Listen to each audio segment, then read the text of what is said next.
And welcome back to another edition of Grumpy Science with your two least favorite grumpy scientists in the middle of what is shaping up to be the apocalypse. But that's okay because we have more important stuff to talk about. I'm technically under quarantine because the university rules are if you've had a fever over 100 and have traveled to one of the hot spots, then you can't go to campus for 14 days. So, technically, I didn't tell you this, actually. Technically, I am too. I went in for my physical yesterday at my doctor's office, and they said they had two questions. Have you traveled to any of these places? And I'm thinking, I didn't go. Tommerdahl went. And then they said, have you had close contact with anybody who's been to these places? And then I was like, oh, dang it, caught me. They put a mask on me, and they said, go home and don't come out. So I am now currently in semi-self-imposed quarantine. Yeah, me too. So anyway, we were talking last time about how, what were we talking about? We talked about a lot of things. I guess we got distracted by the market this morning. Yeah, the market's been kind of interesting, but why don't we just launch into it as a new discussion? I think you were talking about. Okay, so we're talking about basically how people are really stuck on old ways of doing things. And what we get grumpy about is how they don't like to look at new data and successful things. And basically, let me just pull out one slide and I am going to share. So you guys, is this shared? Yes, it is. Indeed, it is. Okay, and what am I sharing? You are sharing results from Lunstall study. Okay, excellent. It is slide number 9. From current slide. Okay, how's that? That is perfect. Okay. That looks pretty good here. I think it will probably show pretty well in the recording. Okay. You'll notice this is Grumpy Science. We don't practice any of this.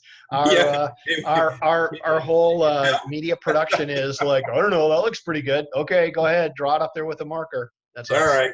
And if you don't like it, just get a felt tip pen and redraw it.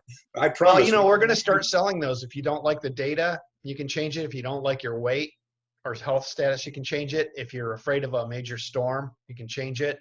Yep. Magic markers are magic. So anyway, this is results from Lunstall study. Results using the brain gauge, and Lunstall it's a military base in Germany.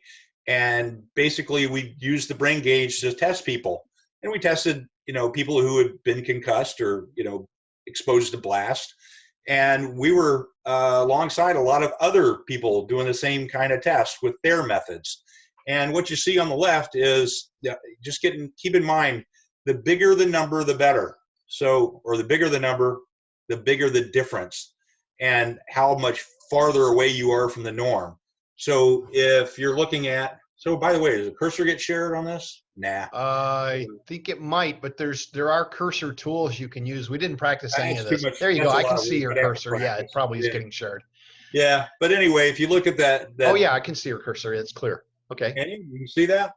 Okay. I thought I could. There it is. Yeah, you're on the very first column on the left. Okay, so what zero is the way we do this, and this is not the kind of way the data gets spit out on the brain gauge, but this is from a group study.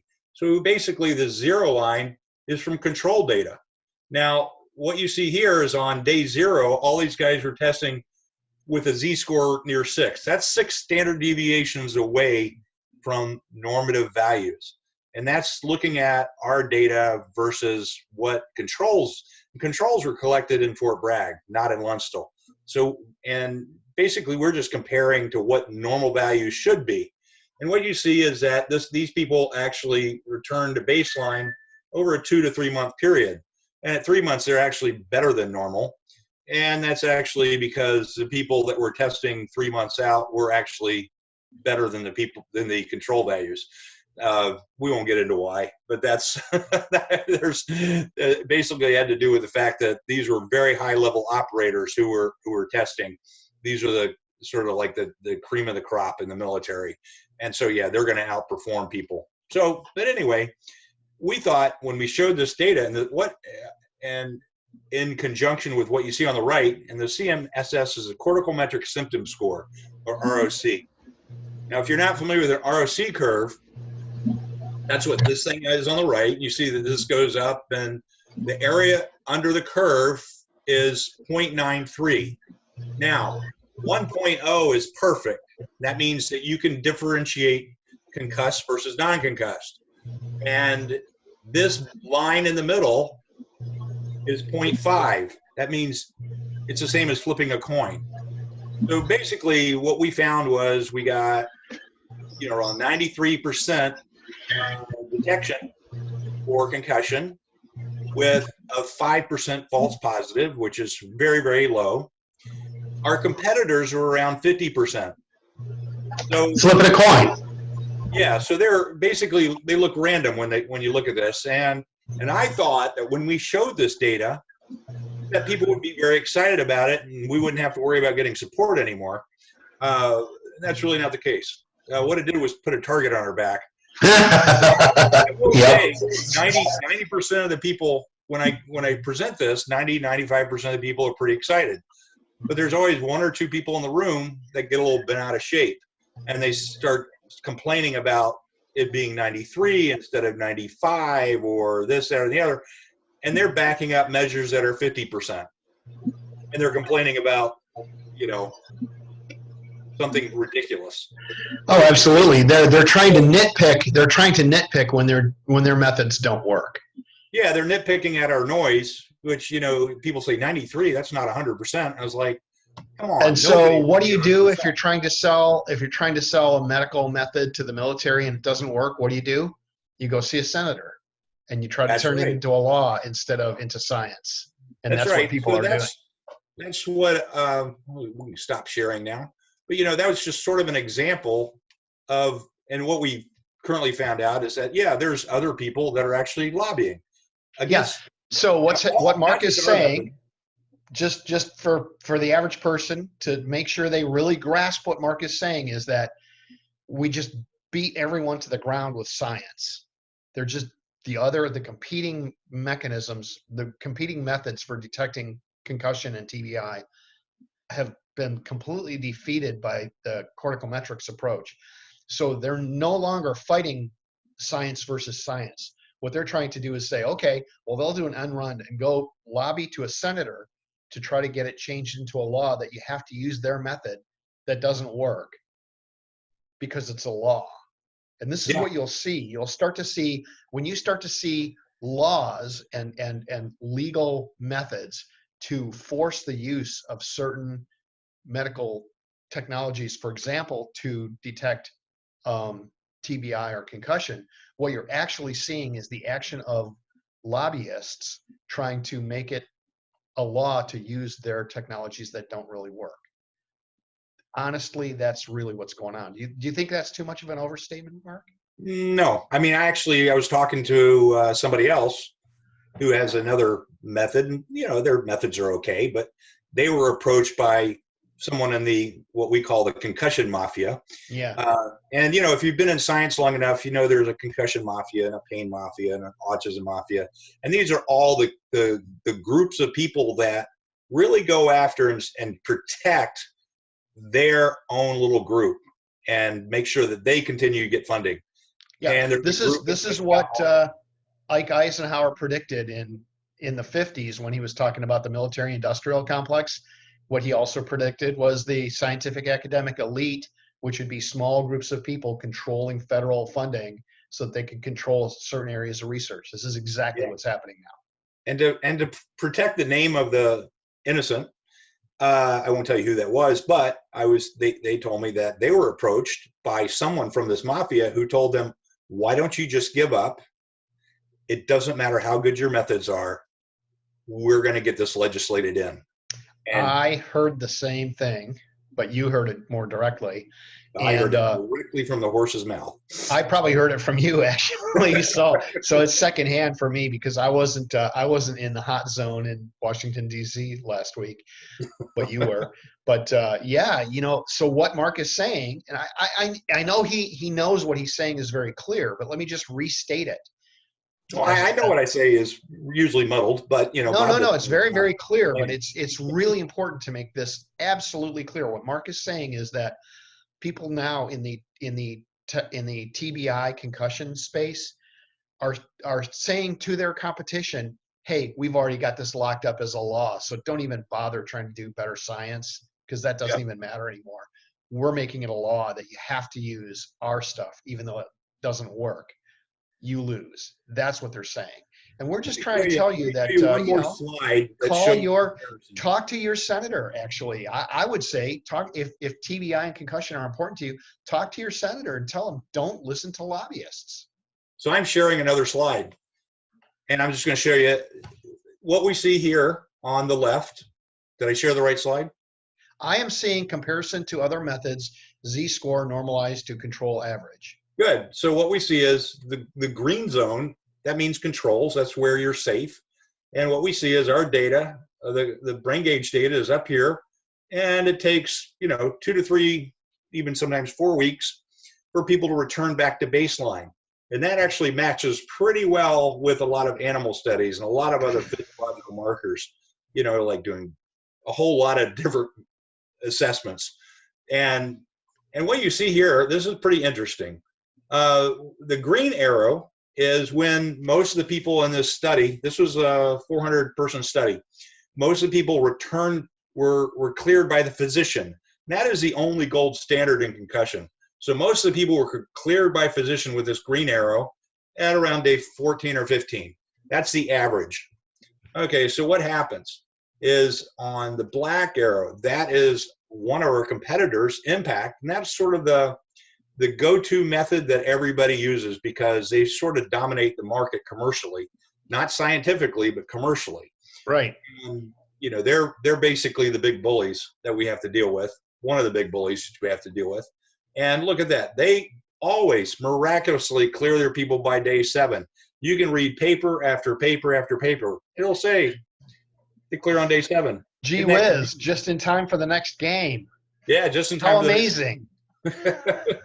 Well, let's look at the red arrow. Bob, you know what that red arrow is? The market? No. The red arrow indicates when. Now it's misleading. It says that's when people are cleared. Again, day 2, they are cleared by BEST, or a standard balance testing method. Guess what? That actually is misleading because on day 2, they are actually 15% better than they were baseline data. Now keep in mind, we don't collect baseline data on individuals. We just compare them to what they should be. Those other two methods both use baseline. They have to do this preseason baseline, which, by the way, doesn't really work. So preseason baseline for college. Let's say they test you as a freshman, 2 to 3 years later, they test you again. And after you've had a concussion, they compare your freshman year to your junior year. Now, for those of you that have been to college, do you remember doing anything that might have altered your cognitive decline or enhanced? I don't. I was busy being a Boy Scout. Yeah, drunken Boy Scout, but a Boy Scout nonetheless. So you're busy watching the X-Files where they talked about people being scientists. Yeah. Anyway, balance testing is one of the things that gets pushed on people all the time, and it's got a detection rate. Okay, I mentioned our detection rate was 93%. It's got a detection rate of 16%. It's like way, way worse than flipping a coin. Yet everybody keeps saying they're part of the mafia. They keep, oh, you got to do this, got to do this. This is really important. So after our study comes out, the proposals that came through the pipeline, like these are proposals, you write a proposal and submit it, but they have announcements and here are the guidelines. And so what do you see?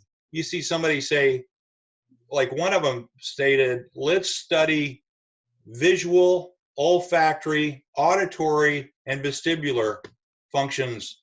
I mean, olfactory, not anything that the brain gauge is related to. So that was one way they carved it out. Then the next chunk of money, let's just do balance testing on people with concussion. And this is classic. They've been doing these tests for 15 years. You go back 15 years when the TBI stuff started going, and they were saying, okay, I was at a meeting once, and the guy stood up and he said, we're going to do balance testing and impact. That's what you see up here. And we're going to take MRIs. By the way, MRIs don't show anything on concussion. And he said, By at definition. the end of 5 years, we're going to have the answer. Okay, 5 years later, you know what they say?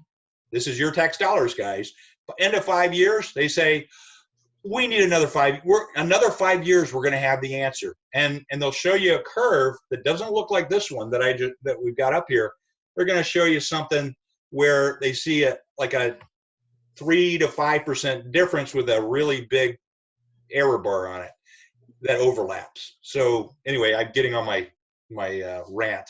But that's okay. But basically, one of the things Mark's pointing out is you see this all the time in medical instrumentation and in medical technologies where they say 3 to 5 years and we'll have it, just because 3 to 5 years is sort of the funding cycle. And sometimes they'll say 5 to 10 years.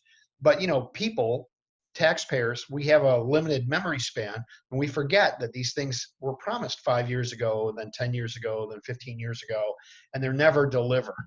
People just keep remaking the same promise. And they're part of what I would call non-translational research. They're saying, we're just going to do the study. And then after we do the study, we'll have all the answers. It's like, well, you don't have any answers. Well, what's different about the brain gauge is that, in all humility, one, it works. But as we do studies, it works better. And it continues to get better. So that's the way it was designed, and that's what we thought. That's what the call was for. And people said, "Oh, is this? What is it you want to do?" It's like, well, we want to develop something that's scientifically based. That as we learn more, it will get better. But right now, it's working pretty good. It's so funny because the thing that Mark pointed out that might have gone past you did the first time I heard it, but not the second time I heard it, which is a while ago, which is that they lobbied so hard with the funding agencies that they made it so that funding agencies would fund any possible way that you could measure cognitive interaction with the body, except for what the brain gauge does. That's what Mark was saying. Exactly. It's like they'll measure whether or not a brain injury changes the way you taste stuff, but they won't measure or smell, but they won't measure, or certainly or see or hear things, but they won't measure your somatosensory measurement, which is the one that's really telling you. We just use it's like they don't get it. What we use the brain gauge for is to probe brain function through the sense of touch, not to test the sense of touch. That's the thing. They don't understand our science, the science that you're developing, well enough to actually know what it's doing. So what they're trying to do, though, is they're trying to block out any proposal that sounds like a brain gauge. There's such desperation, and all they need, Mark, is another 5 years. If you just give them 5 more years, they'll 5 more years better than their brain gauge. Some of these groups I've noticed they're going to throw the kitchen sink at it, and they'll have it all figured out. Just give some of them have said, "Oh, we're going to be doing somatosensory testing." Well, they haven't talked to us, which means they're doing traditional somatosensory testing. Very different. Yes. Mired down to the signal to noise ratio. Right, looking at that's like a whole other thresholds and stuff like that. Well, anyway, that's pretty good. I thought maybe we should try to keep it a little short so people could rush out and take part in the current panic. But was there anything else you wanted to say? No, I think that's a good place to stop. It was totally unrehearsed. But yeah, absolutely. I don't even know if it's recorded properly. I'll know that in about an hour. Hopefully it's recording. All right, man. So if we're all still alive in a couple of days, I'll talk to you again. All right. Okay.